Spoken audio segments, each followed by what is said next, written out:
All right, our next section, major set of topics that we have for statics, is to talk about loads that are spread out. So far, if we've had a load on a truss or a beam, it was a single point response, or they just drew a vector down. But now we want to think about what happens if you get snow piled up on a truss or traffic on a bridge. And so to do that, we have to talk about continuous distributions, and we'll find that the way we analyze those is by centroids. So we're going to go back to really something you did in Cal 2 and Cal 3 and talk about centers of mass, centers of gravity, centers of area, centroids. So here, for example, design of a water tower, and that weight is spread evenly around because of the water inside the tank. So we need to figure out how to do that. Of course, this is where we get a little calculus. Here's an SUV, and learning about how, what's center of mass and how it might tip around the center of mass. So,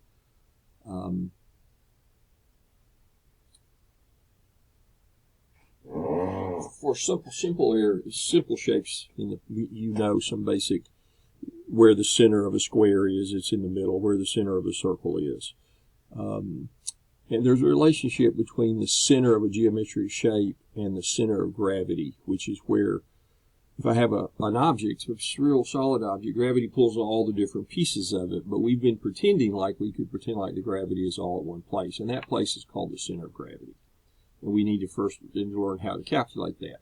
So to get at that, let's take a look at this simple example. Suppose I've got a beam, and I put a weight, or it might be a meter stick. This would be a meter stick. And we put a weight here, and we put a weight here, 20 newtons. And we want to ask, if I'm going to put a support under it, the fulcrum, where would I put it so that it would be balanced? And intuition is going to tell you that when they're both 20, then you're going to put it in the middle. But let's see if we can't figure out a process to work that out. And the process is really quite simple. It's the sum of the torques and the sum of the weights. So we really already know how to do it. We just need to do it in this context. So if I sum the forces on this beam, I've got W1, W2 down, and my response up. So we add those up. And so your response has to equal the total weight. Makes perfect sense. And then if we take the moments, we want this to be in balance. So moments are zero anywhere, they're zero everywhere. So let's take the moments about here. The end, the left end, we call that O. And so we'll have, actually I think I did this backwards. Looks like no I didn't, that's counterclockwise. We're going to say the position is X. And we'll solve for it. We know what R is now. So the moment due to the response force, or what's holding it up, is going to be R times X. And then we got W1, its location's X1. It's going to be clockwise, so minus W1 X1, minus W2 X2. And so if we solve that for X, we get the sum of the W times X's divided by the total force. And that's going to be true, it turns out, no matter how many weights I had up here, because you can see each one, the torque would be R times X. If I used the particular numbers 70 and 70 and these numbers and plug it in, what you'll find is, it does come out right in the middle between the two. So it agrees with sort of our common sense. Well, that's how we're going to define, at least in the simple case of a discrete set of forces or a discrete set of weights, that's how we're going to define the x-coordinate of the center of gravity along a line. If you want to make it the center of mass, we know that weight is m times g.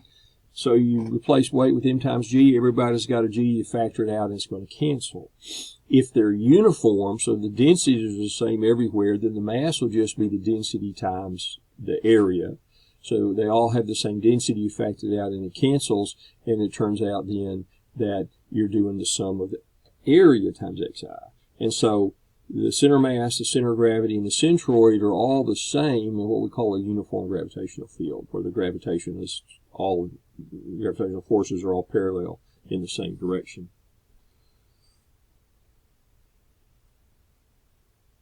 Now we can do it for lines where really it's mass over length, area, mass over area, or volume density. We've got a volume density, area density, line density. So we can do any of these, but it's always basically density times either your mass is your density times your either area, length, or volume, depending on which density that you have. So we could see any one of those variations. Here's an area, and here's a line. Now, if we then take our object and divide it into little pieces, apply that to each little piece, and take the limit as the size of that piece goes to 0, those summations become integrations. And so what we'll have then is, instead of the sum of x times the weight, it'll be the integral of x times dw. And here we've replaced w with an area density, sigma times g times the dA. And so we turn that into an integral over x dA. Or in terms of a line integral, the same thing, you replace dw with lambda g dl, and you turn it into an x dl. And so the centroid, that's for our, notice we get these integrals x dA, x dl, but we've also got the x bar, which is the centroid, which will be the centroid, which will just be the integral. So x bar will be the integrate of x dx over the total area. In this case, or over the total length. So that's the formulas that we're going to use. In calculus 2 and 3, you learned how to do it as double and triple integrals. Here, we're going to do it as, we'll do all of them as single integrals. So the formulas we're going to be using are like, sort of like these. So here's an example of finding the centroid by integration. We've got a shape here. Looks like part of, well, he didn't really tell us what it is, but we've got some function. And the way we're going to do this is we're going to say what thing we need to integrate is we're going to pick a little element. We can pick either vertical or horizontal. And then what's in that formula is the centroid of that element. So you can see here, and that's going to be the clue to fixing these up. Here's one where we did it in terms of polar coordinates. So I need the centroid of that element, which will be at some x, and some y, which will be half of the y that's on this curve. So you can see x element will just be, so you look at the coordinates of that point, and so that be, and then you look at a point on the curve here, we're doing everything underneath it, and that point will be xy. So everybody has the same x, but the y, the centroid will be y over 2, so we replace the x of the element, x bar element, with just x, since they all have the same x, and replace the y with the y coordinate of the centroid, which would be y, total y over 2. So that's how you get your variable. Same thing here. Notice this one's an integration over x, because you picked a vertical element. If you pick a horizontal element, you integrate over y. Here we're integrating over our angle.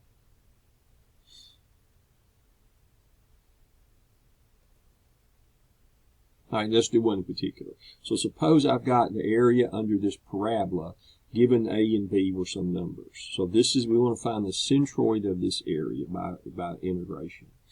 All right, so what we do is, and drawing this is going to be critical. You want to draw it up correctly, and then everything falls out.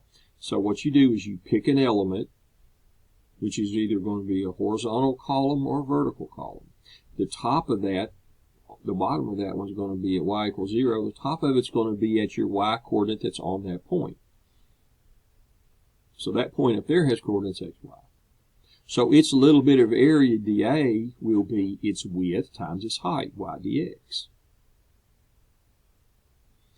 Now the first thing I did up here was, okay, he gave us the formula, but he didn't tell us k, but if we've got the point A, B on there, then you just plug in A and B and solve for k. And so that's how we rewrote it in terms of A and B. So we've got y is b over a squared times x squared. Your area is just integrate dA. You've got your dA, it's y dx. And you're integrating from x equals 0 to a. See, you're filling up this with these columns. And each column has an area of y dx. So that becomes 0 to a. B, we plug in for our y. We're integrating x squared, which is a cubed over 3, from 0 to a. Plug in your a, you get a cubed. It gives you an ab on top, ab over 3.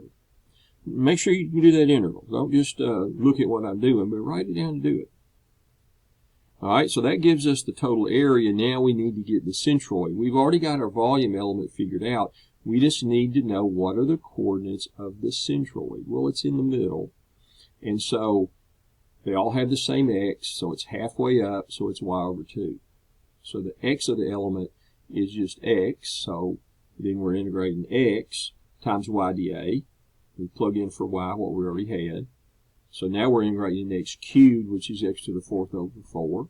Plug in from 0 to a, and you get a formula. Or a, if you knew a and b were numbers, you'd have a number. And then for qx, you replace the y of the element, it's y over 2, with your dA, which is, so you're integrating y squared. Well, we're integrating over dx, so we replace y with what it's equal to. That gives you, you've got two y squareds, so x squared here, so that gives you an x to the 4th, x to the 5th over 5, multiply all that out, get that, and then plug in from 0 to a. And so we get that. And so then the final is that the x bar is that integral we called qy over a, and you solve and you get that. Y bar is qx over a, that's that integral we just did. You solve for y bar and you get that. So you get the centroid, 3/4 whatever a is in 3/10. Remember, the centroid is a set of coordinates. So if that were an area, then this is its geometric center. It's also its center of mass, and it's also its center of gravity. So if I wanted to balance it, I would put it underneath that x. It's sitting just like that. All right, now here, we're going to have a set of tables. If you look in the book, there'll be a set of tables, I think, on the front cover or the back cover. You'll set a set of areas, centroids for standard shapes. Triangle's one of them. So let's walk through the triangle. So you're going through, this is a triangle. It's got a height h and a b. So we know what the area is. It's 1/2 the base times the height. It looks like here we pick a horizontal element. There's the centroid right in the middle. So since we pick a horizontal element, our integration variable is y because the width is dy. The area then is going to be what? X dy. That's your dA. And then you've got the equation. What he did was he said, let's draw a line and find the equation of the line that goes through the point x equals 0, y equals h through x equals b, y equals 0. And you find the equation of that line. And that's what it is. Okay, now,